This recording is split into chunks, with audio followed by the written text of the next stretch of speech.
તો હવે સમાચાર જોઈએ વિગતવાર તો સુરતના ઉધના વિસ્તારમાં આજે એક મોટી દુર્ઘટના ટળી છે। ઉધનાની ધર્મયુગ સોસાયટીમાં આવેલા મકાન નંબર 281 એની બાલ્કનીનો ભાગ અચાનક ધરાશાયી થયો। બાલ્કનીનો સ્લેબ સીધો નીચે પાર્ક કરેલી કાર પર ખાબકતા ગાડીનો કચરઘાણ નીકળી ગયો છે। સદનસીબે જ્યારે આ ઘટના બની ત્યારે નીચે કોઈ વ્યક્તિ હાજર નહોતું, જેથી મોટી જાનહાનિ ટળી।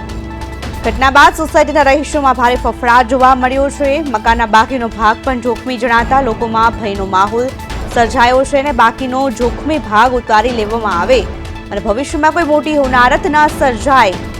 ચોમાસા પહેલા જર્જરિત બાંધકામો સામે સુરત મનપા લાલ આંખ કરે તે હવે જરૂરી બન્યું છે। સુરતમાં એક મકાનની બાલ્કનીનો ભાગ ધરાશાયી થયો। બાલ્કનીનો સ્લેબ ધરાશાયી થતા અફરાતફરી મચી હતી। બાલ્કની ધરાશાયી થતાં એક ગાડીને નુકસાન થયું છે। સદનસીબે નીચે કોઈ વ્યક્તિ ન હોવાથી મોટી જાનહાનિ ટળી છે।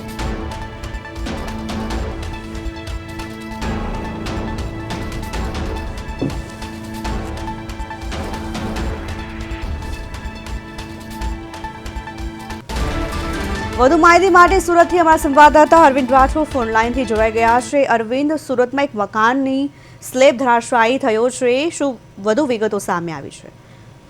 બિલકુલ પ્રિયલ, સુરતના આ ઉધના વિસ્તારની ઘટના છે અને જેમાં જે બાલ્કનીનો ભાગ છે તે ધરાશાય થયો છે અને જે રીતે અચાનક ધરાશાય થવાની સાથે સ્થાનિકોમાં પણ ફફડાટ ફેલાયો હતો, પરંતુ આ સમગ્ર ઘટનામાં જે રીતે મોટી દુર્ઘટના ટળી છે, કારણ કે કોઈ જાનહાનિ નથી થઈ, પરંતુ આ ધાર્મિક સોસાયટીના જે મકાન નંબર 281 એ છે તે જોખમમાં હતું અને આ રીતની જે ઘટના છે તે બાલ્કનીની ધરાશાય થઈ છે। પરંતુ સદનસીબે આ ઘટનામાં કોઈ જાનહાનિ નથી, પરંતુ જે રીતે અચાનક જે રીતે ધરાશાય બિલ્ડિંગ નો બાલ્કનીનો ભાગ થયો હતો ત્યારે ગાડીને નુકસાન થયું છે।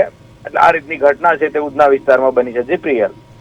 અરવિંદ, આશરે મકાન સોસાયટી કેટલા વર્ષ જૂની હોવાનું જણાઈ આવે છે?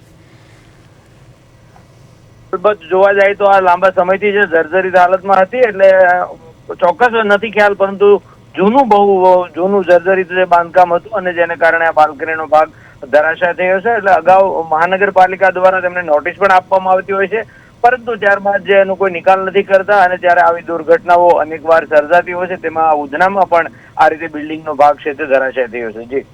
જી અરવિંદ, સમગ્ર માહિતી બદલ આભાર।